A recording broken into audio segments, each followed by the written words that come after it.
Bom dia, gente. Hoje vamos falar de um conceito que se chama cradle to cradle. Em português é do berço até o berço. Significa que vai fazer uma coisa assim. Vai voltar até o começo.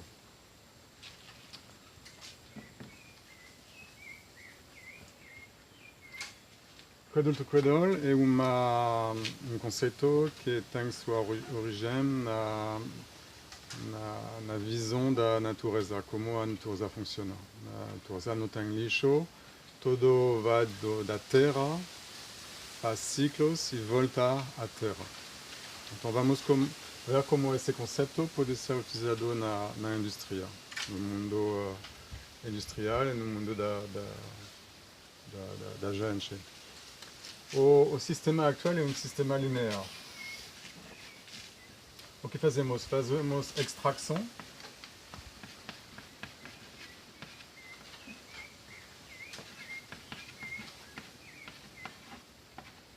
Vamos extrair as matérias primeiras, recursos.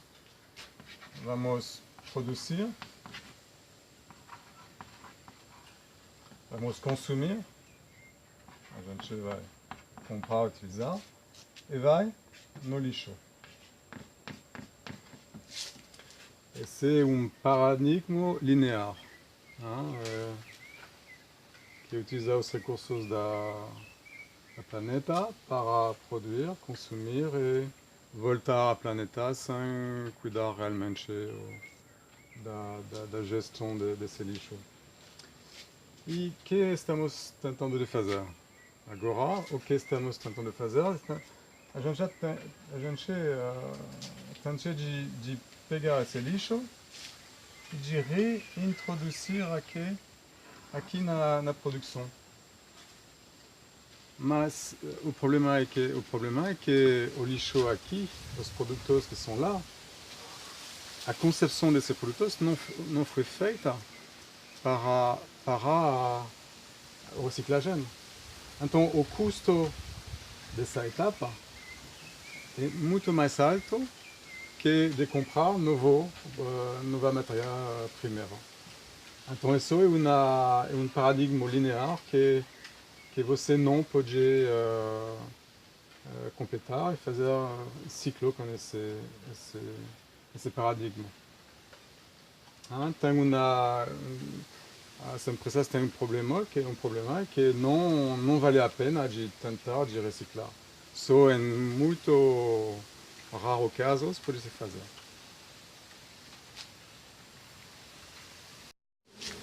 Agora vamos considerar outro paradigma, que é um paradigma de ciclo. Vamos abandonar esse sistema linear para um sistema totalmente cíclico.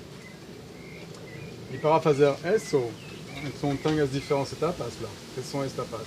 Produção, distribuição, consomação e reaquisição do material para reciclar e reinjectar na produção. A diferença nesse sistema, para que o ciclo é realmente eficiente, o que precisa fazer? Precisa fazer aqui um produto, no momento da concepção, um produto que vai ser fácil de reciclar.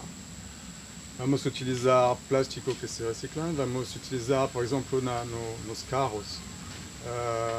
Quando você vai fazer a carroceria, a pintura, você vai fazer uma pintura que é fácil de tirar. Quando você, então, porque agora, quando os carros são feitos, a pintura não se tira, é difícil de tirar a pintura. Depois tem muito custo para tirar a pintura, depois vai ter o metal não vai ser puro, etc. E vai produzir um metal de segunda qualidade que não pode ser utilizado para um novo carro. Lá vamos fazer a concepção de um carro onde pode tirar a pintura facilmente. O sistema de fixação vai ser um sistema que pode tirar as fixações para tirar o metal que você pode reutilizar, etc, etc. vai ser fácil de tirar todas as partes do veículo para reciclar. Então, nessa concepção, quando o reciclagem, quando você vai desassemblar e reciclar os diferentes elementos, o reciclagem vai ser, o custo disso vai ser muito barato. Então, e vai ser tão barato que é mais interessante de reciclar que de comprar novo material.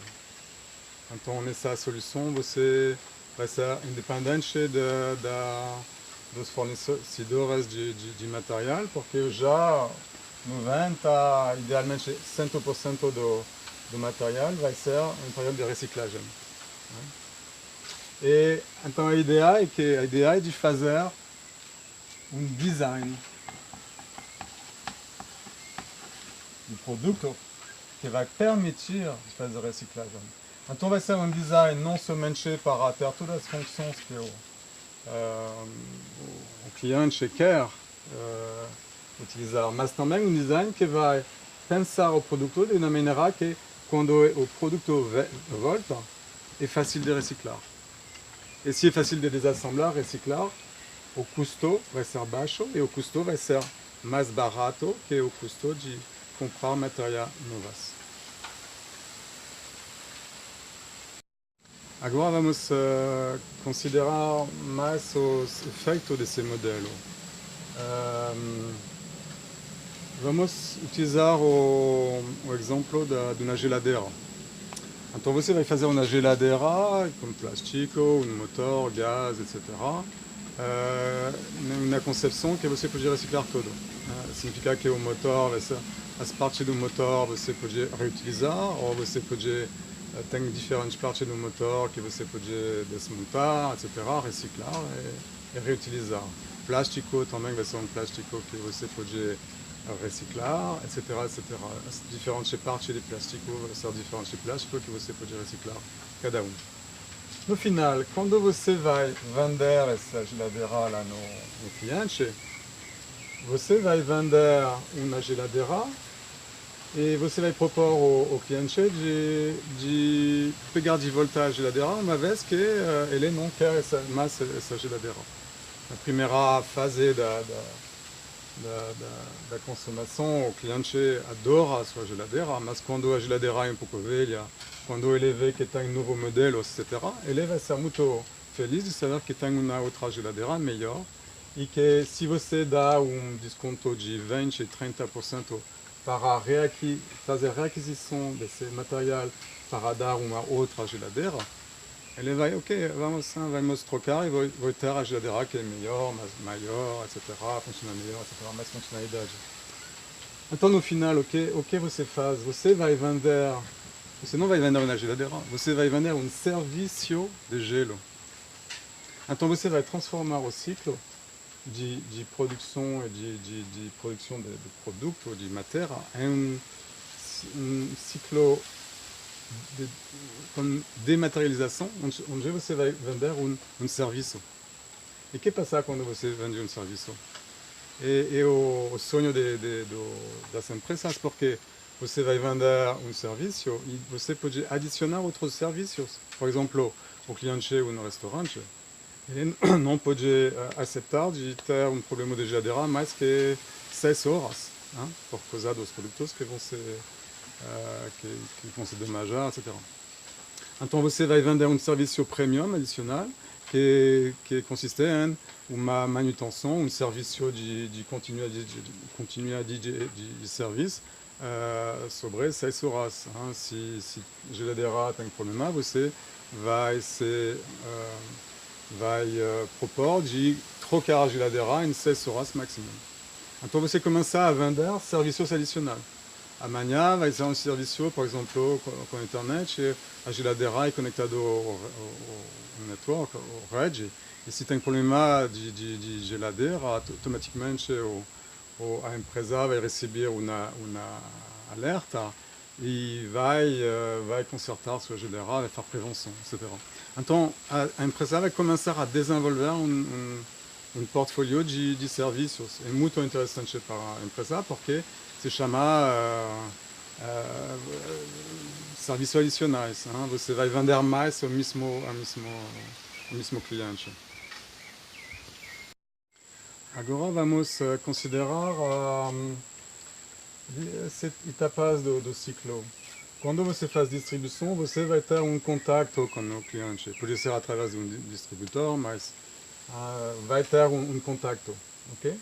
Quando você faz requisição, também vai ter contato. Então você começa a ter uma relação com o cliente que é muito forte, porque você vai comunicar durante a entrega, você vai comunicar aqui na requisição. E então você vai começar a ter uma relação forte com o cliente.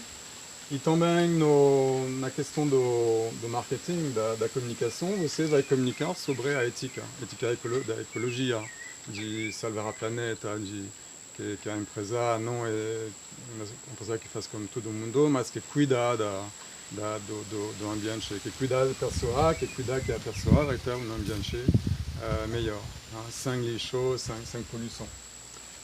Então você vai fazer uma fidelização do cliente, porque no mercado actual, para adquirir novo cliente, precisa muito dinheiro, é processo muito caro para adquirir.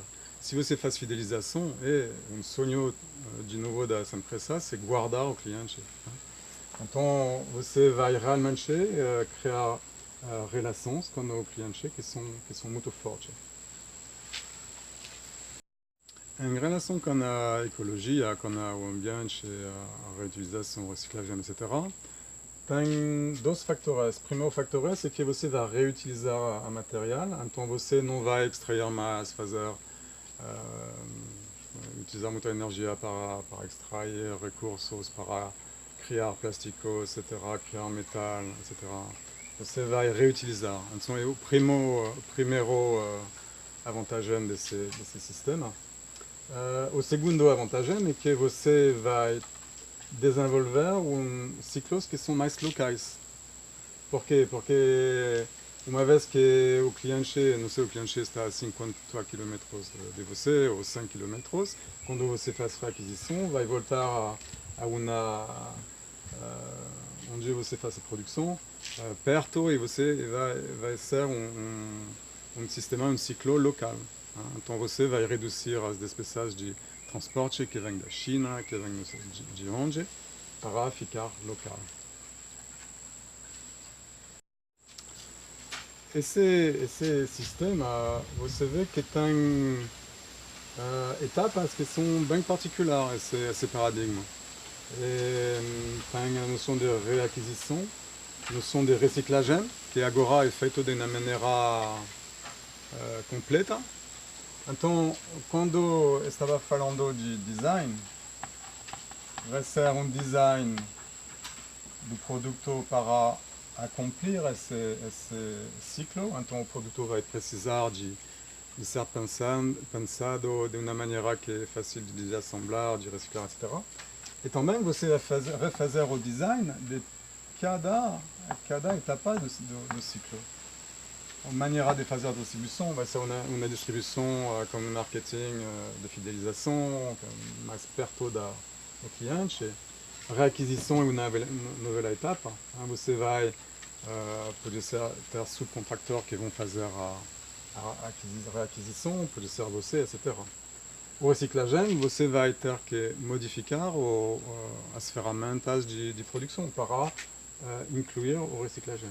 Então você vai fazer redesign não somente do produto, mas também da estrutura completa da empresa que fabrica. Então esse paradigma vai ser paradigma que vai precisar pouco de tempo para as empresas de se organizar, de mudar o sistema de produção, de distribuição, de requisição, etc. E o líder é que vão fazer esses primeiros, quando eles vão baixar o custo do reciclagem e quando vão fazer a fidelização dos clientes, depois todas as pessoas vão tentar de seguir para ir nesse novo mercado, nessa nova maneira de pensar os produtos. Para dar um exemplo do ciclo cradle to cradle, do berço até o berço, vamos falar do papel. O papel é... A gente fala muito do reciclagem do papel. Tem que saber que o papel tem fibras que faz o papel e para ter um papel de qualidade tem que ter fibras longas.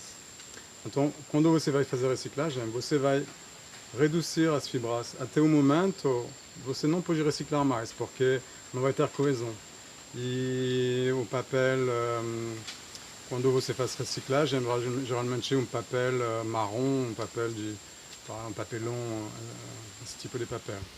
Então, não é realmente reciclagem, é o que se chama downcycling. Reciclagem baixa. O produto que você vai obter é um produto de segunda qualidade.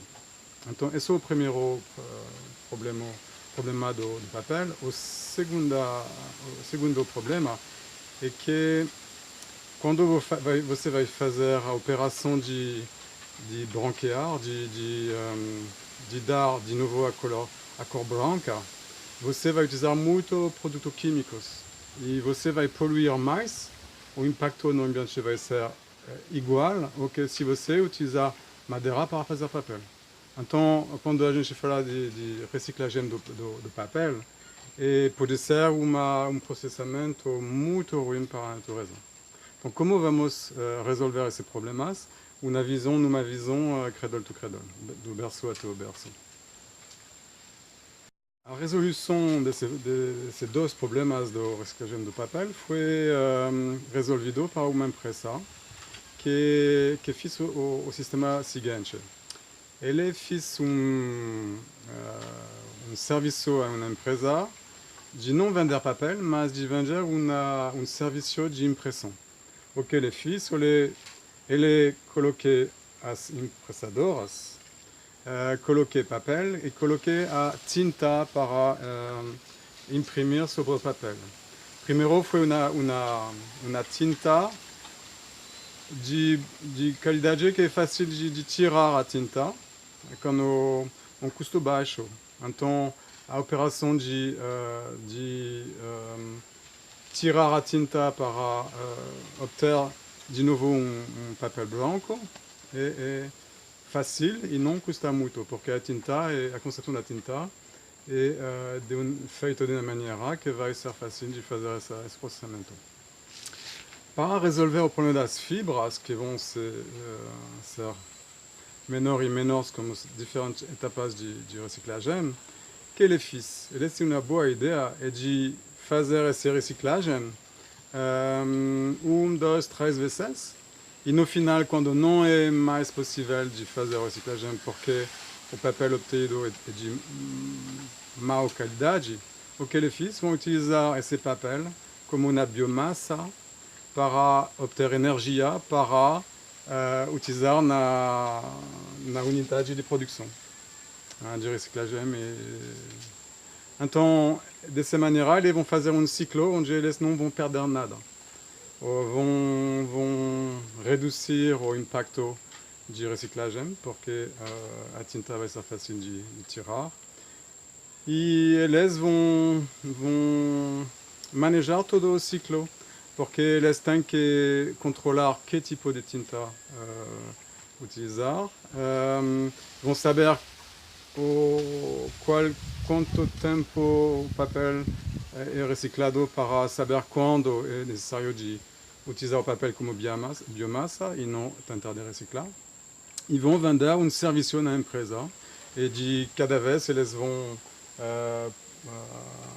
fornecer a tinta, fornecer o papel, consertar as máquinas se tem a impressadora, se tem problema com esse material, etc. Então eles vão fazer um ciclo completo, sem lixo, reutilizando tudo. Isso mostra bem como quando você vai pensar nesse paradigma do ciclo total, ciclo completo, você começa a ter ideias, você começa a desenvolver soluções. E tem muitas pessoas muito inteligentes nas empresas que se elas começam a pensar nesse paradigma cíclico, muito rapidamente vai ter soluções que são bem mais eficientes che tentar di reciclar, di fazer um ciclo como paradigma que é linear. Hein? Então, esse é bom exemplo. E para acabar esse sujeito, eu penso que tudo isso é uma questão de competitividade de empresa. Não é mais o governo que vai tentar impor mais ecologia, de dar regras, etc. Não. A motivação das empresas não vão ser, elas não vão sentir uma obrigação, mas elas vão sentir uma maneira de aumentar a competitividade da empresa. E isso no mundo atual é que funciona melhor.